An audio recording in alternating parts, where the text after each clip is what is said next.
we go.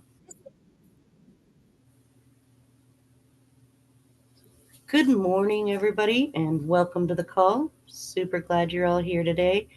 So, before I get into the sharing portion of the call and into the speech, I do want to talk a little bit about the changes here at the GPU support service.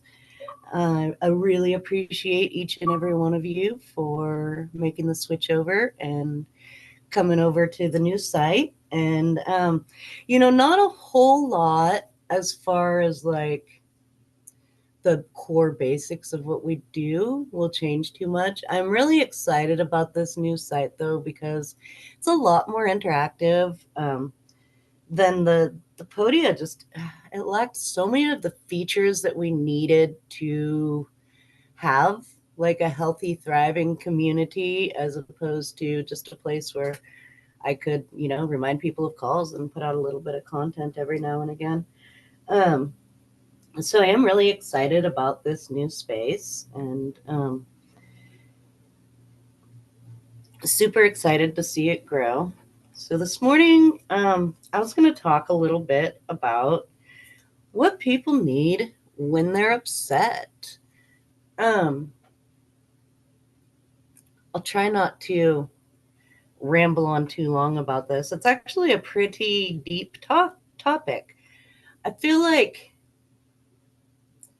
because we come from a society that's very much like it, we've had a strong push away from emotions for quite a long time. So sorry. I'm like, yes, I'm going to create a product that I'm totally comfortable uploading to YouTube so people can listen to it. Yeah, these recordings, man. But I did go through them a lot and found a bunch that are really great. So I don't actually do as terrible at them as like in my mind. I always just like do a terrible job at these recordings at the beginning of the call. But all right, refocus. So when people are upset, because we live in a society that's had like a huge push away from emotions, and when we were kids, our parents were always kind of like, just stop being so annoying and suck it up and be quiet. And so we didn't really get a really good like gauge for what kind of support, like what healthy support looks like for what people might need when they're feeling upset. Um, the interesting thing about when people are upset, when they're feeling hurt, when they're feeling sad, when they're feeling down, is they don't always need the same thing. And not only don't they always, like all people always need the same thing, individual people from time to time, what they need when they need support could vary quite a bit. If you're, sometimes when you're feeling down, you might really want a friend. You might really want a shoulder to lean on, somebody to talk to. Sometimes when you're feeling down, you might want to be completely alone, isolate yourself in the room and cry your eyes out. Um,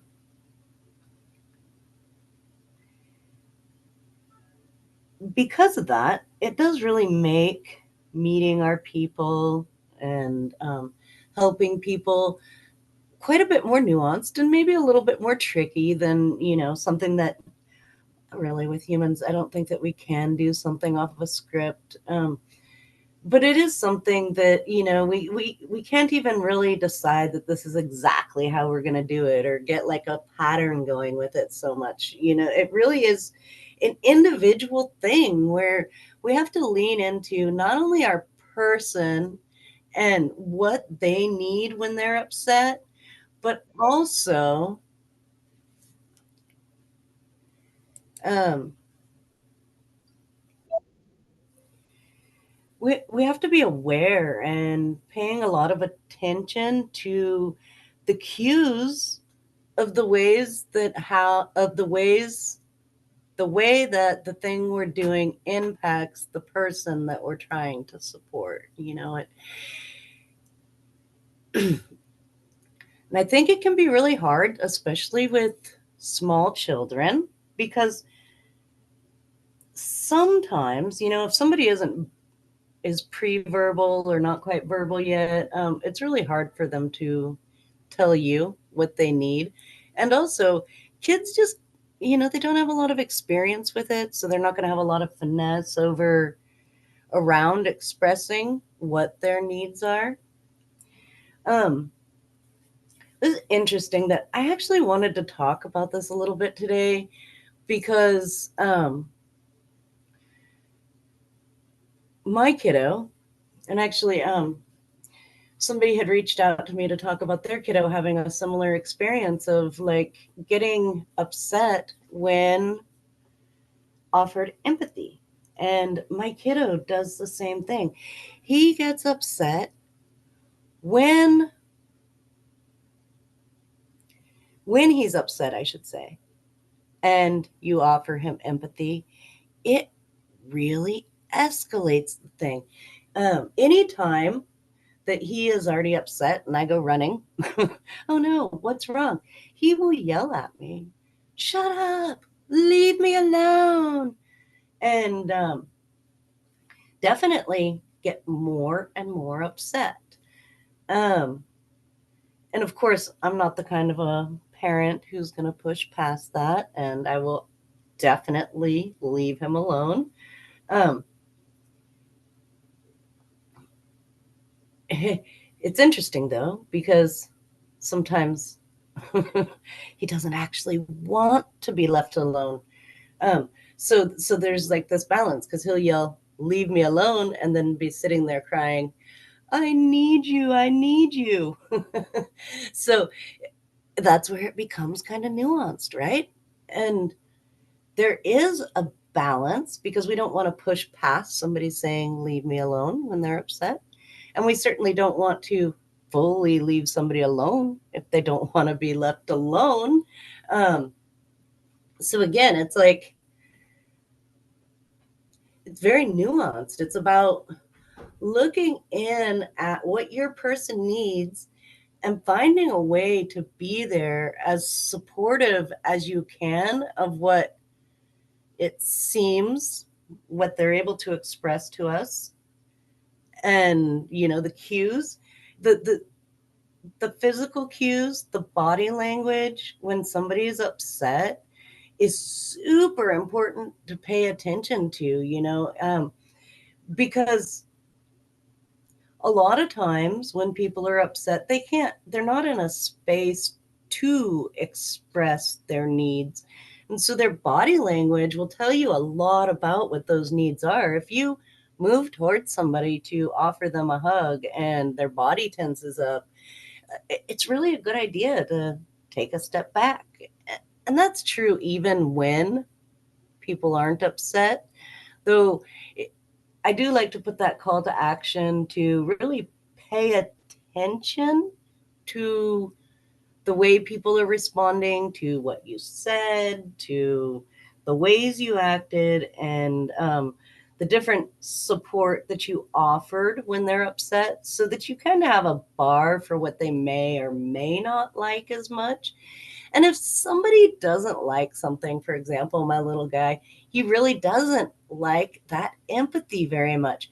Now, that doesn't mean that in a lot of situations he doesn't like empathy, because he does. He loves empathy. He loves, being understood, just like everybody else. But in that moment, for some reason, it brings like a sense of, so he's actually been able to express some of this to me. And he said that it makes him feel like I'm teasing him. And when I come in, I'm like, "Oh my goodness, what happened? Are you okay?" That makes him feel like I'm teasing him, and it embarrasses him. So those are the two things that he was able to express to me about when I come in offering empathy. which of course I would never be teasing somebody who was upset. So, but that's the way it impacts him. And that's what really matters. It doesn't matter my intentions or, how I was supposed to be coming across. What really matters is that when he's upset, it impacts him this way, that way.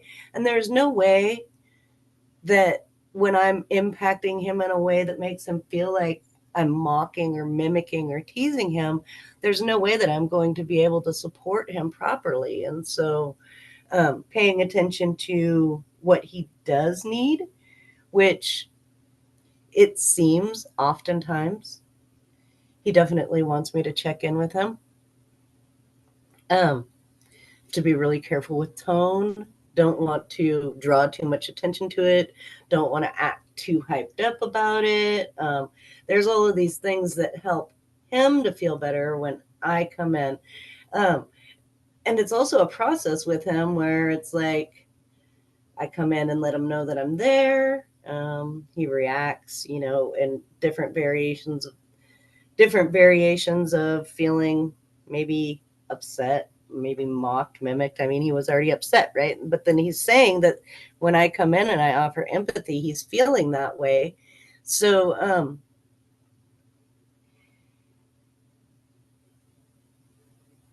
it becomes a process where I get close to him, share with him, try to talk to him. If he's not receiving any of that, if he doesn't want to hug, he doesn't want me to talk, if he tells me to shut up, which he often does when he's really upset, he doesn't have the finesse to say, please don't talk or please leave me alone or anything like that. So yeah, he'll be like, shut up and go away, which is fine, because children really do, like I was talking about last week, I think it was, or the week before, I was talking about language and how kids tell us in the best language they have. So, when he talks that way, I really just don't get hung up on it. And I try to respect the need and really move on in a way that allows him to know that I'm there without me pushing past any of those things that make him uncomfortable. And, I really wanted to talk about how empathy specifically, and not only empathy, but specifically something that we see as really positive, like empathy, something that we offer as advice pretty, pretty straight across the board, like, oh yeah, somebody's upset, offer empathy. And that's, some primary advice that we give and that we see as a really positive thing. And it is a positive thing, right? But the reason I really wanted to talk about that is I wanted to point out that even things that we see as a super positive thing, and thing that impact a lot of people in a really positive way, might not be the right thing for your person when your person is upset. And there's a lot of wisdom in understanding and knowing that, and kind of, just paying attention to them and letting them tell us what it is that they need when they're upset. All right. So hopefully that is helpful to y'all. And I will shut off the recording and get to the sharing portion of the call.